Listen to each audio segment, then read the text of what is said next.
رسول ہاشمی صلی اللہ تعالی علیہ وسلم کو اس بات کا پتہ چلتا ہے، کیا عالم رہا ہو، لاڈلی بیٹی ہیں، صاحبزادی ہیں، خدیجہ الکبریٰ کی نشانی ہے۔ رسول ہاشمی کو پتہ چلتا ہے کہ کفار نے ان کے ساتھ ایسا سلوک کیا ہے، لیکن قربان جائیے نبی کریم صلی اللہ تعالی علیہ وسلم کے اخلاق کریمہ پر۔ وہی حبار بن اسود جو کہ کفر کے عالم میں تھا، اور اس نے نبی ہاشمی صلی اللہ تعالی علیہ وسلم کی بیٹی پر تیر چلایا تھا، وہ کوشش کرتا ہے کہ مکہ کی سرزمین کو، عرب کی سرزمین کو چھوڑ کر کے کہیں اور چلا جائے،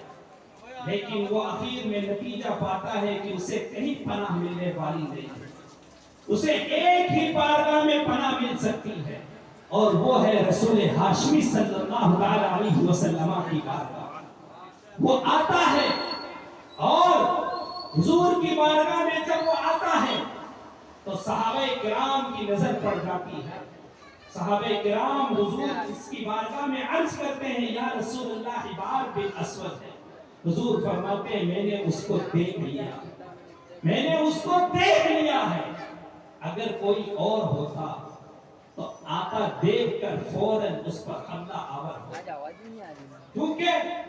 ایک نومولود جو ابھی بچہ پیدا بھی نہیں ہوا تھا، اس کا وہ قاتل ہے، اس کا وہ قاتل ہے، اور کسی عام بچے کا قاتل نہیں ہے، بلکہ سید الانبیاء کی لاڈلی بیٹی کے ہونے والے بچے کا وہ قاتل تھا۔ لیکن رسول ہاشمی نے تحمل سے کام لیا،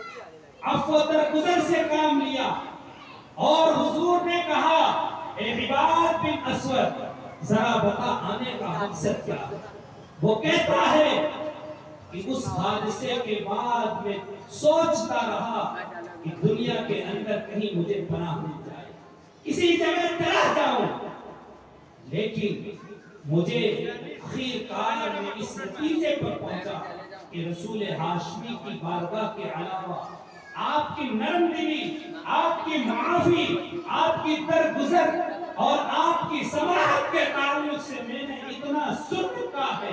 کہ آپ کے علاوہ صرف اور اسی طرح محفوظ مقام اور اس سے زیادہ محفوظ بارگاہ مجھے کوئی نظر نہیں۔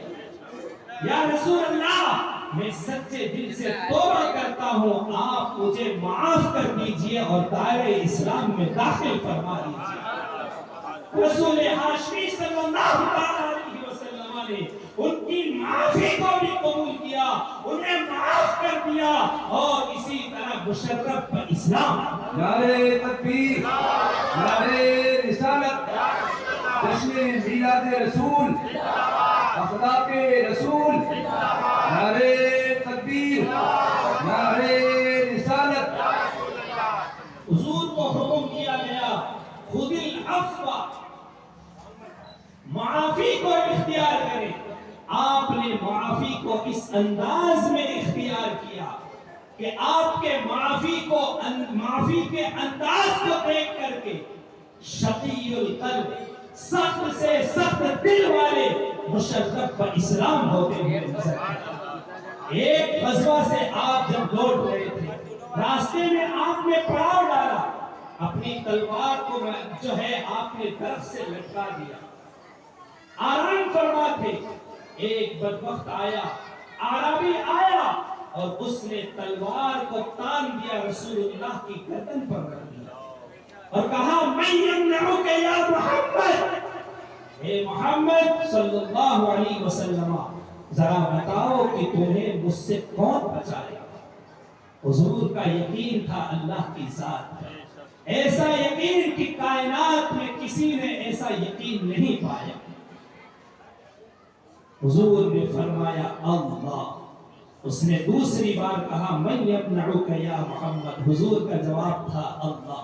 تیسری مرتبہ کہا، من یمنعک یا محمد، حضور نے کہا اللہ۔ کلمہ جلالت جب زبان نبوی سے نکلا تو اس بدبخت پر ایسا لرزہ طاری ہوا، ایسا خوف طاری ہوا، وہ ایسا کبکبایا کہ کبکباہٹ کی وجہ سے، خوف کی وجہ سے تلوار اس کے ہاتھ سے گر گئی. رسول ہاشمی نے جلدی سے تلوار اٹھائی اور اس کی گردن پر رکھ دی اور کہا من یمنعک، اب تجھے کون بچائے؟ چونکہ اسے تو اللہ کی ذات پر یقین نہیں تھا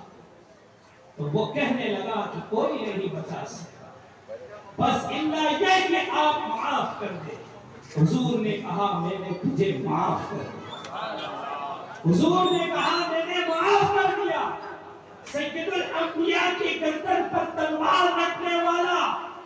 کس قدر بدبخت ہو سکتا ہے، لیکن قربان چاہیے نبی ہاشمی کے معاف کرنے کے انداز پر کہ آپ نے ایسے دشمن کو بھی اور ایسے بدبخت کو بھی آپ نے معافی کا پروانہ عطا کر دیا. اور اس معافی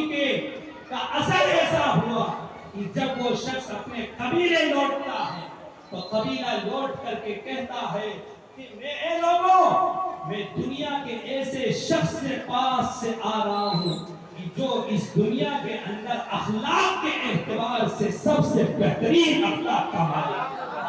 اسی لیے سیدی اعلیٰ حضرت نے کہا تیرے خلق کو حق نے عظیم کہا، تیری خلق کو حق نے جمیل کیا،